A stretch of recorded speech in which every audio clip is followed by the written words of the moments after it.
बिस्मिल्लाहिर्रहमानिर्रहीम। अस्सलाम वालेकुम नाज़रीन, मैं हूं शहजाद मिर्ज़ा। आप देख रहे हैं हमारा यूट्यूब चैनल एक्सपोज न्यूज़। नाज़रीन, हमारा एक्सपोज न्यूज़ फेसबुक पेज भी है, आप उस पर भी जाके हमारी वीडियोस को देख सकते हैं।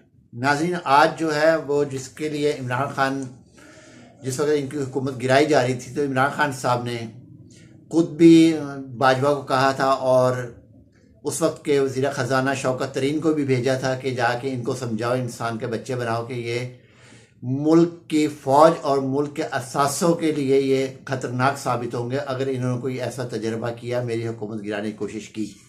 तो नाज़रीन, वो तजर्बा जो किया गया था, आज इमरान खान का उस वक्त के अल्फाज कहे हुए 3 साल, जो 1 साल पहले जो इमरान खान ने कहा था, तो वो आज मुकम्मल हो गया है कि वाकई ही वही चीज़ हुई है कि जो उन्होंने कहा था।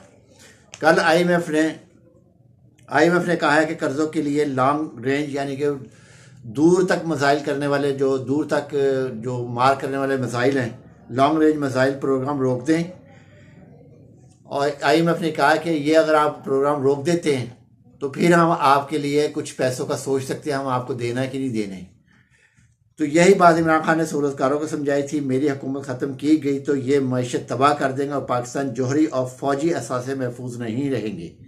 तो नाज़रीन, यही बात उन्होंने उस वक़्त कही थी इमरान खान साहब ने कि हमें चाहिए मजबूत फ़ौज, हमारे सर पे एक दुश्मन बैठा हुआ है, हमें मजबूत फ़ौज चाहिए, हमें एटमी असासे चाहिए, क्योंकि हम एटमी मुल्क है, हमारे असासे भी महफूज होने चाहिए कि कल को काम आ सके। मगर उस वक़्त जो है बाजवा साहब ने इस चीज़ का तजर्बा किया, नालायक लोगों को लेकर आया, खुद भी नालायक था तो नालायक ही को लेकर आया, वो अपने जैसे चुन कर लेकर आया, खुद भी कोई काम नहीं ज़िंदगी में किया, कोई मार का नहीं मारा, तो और जो मार का मारा तो मुल्क में मारा और मुल्क को तबाह बर्बाद करके चला गया मुल्क से।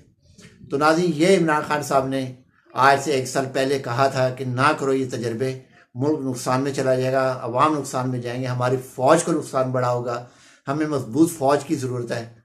तो नाज़रीन, मगर इनकी बात को नहीं सुना गया और आज IMF ने खुल कर कह दिया इसाक डार को, जो कि बड़ा मैशत का वहाँ से बड़ा टार्जन बना के लेकर आए थे, पाकिस्तान एयरफोर्स के वज़ीर आज़म के त्यारे पे लेकर आए थे, इसकी सज़ा भी माफ़ की गई, इसका पैसा चोरी का वो भी माफ़ किया गया, इसकी जो 4-5 साल की तनख्वाह थी वो भी इसको दी गई।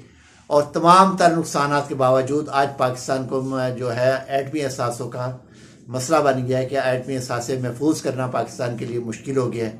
नाज़रीन, वीडियो अच्छी लगे शेयर करें, लाइक करें, हमारे चैनल सब्सक्राइब करें। शुक्रिया।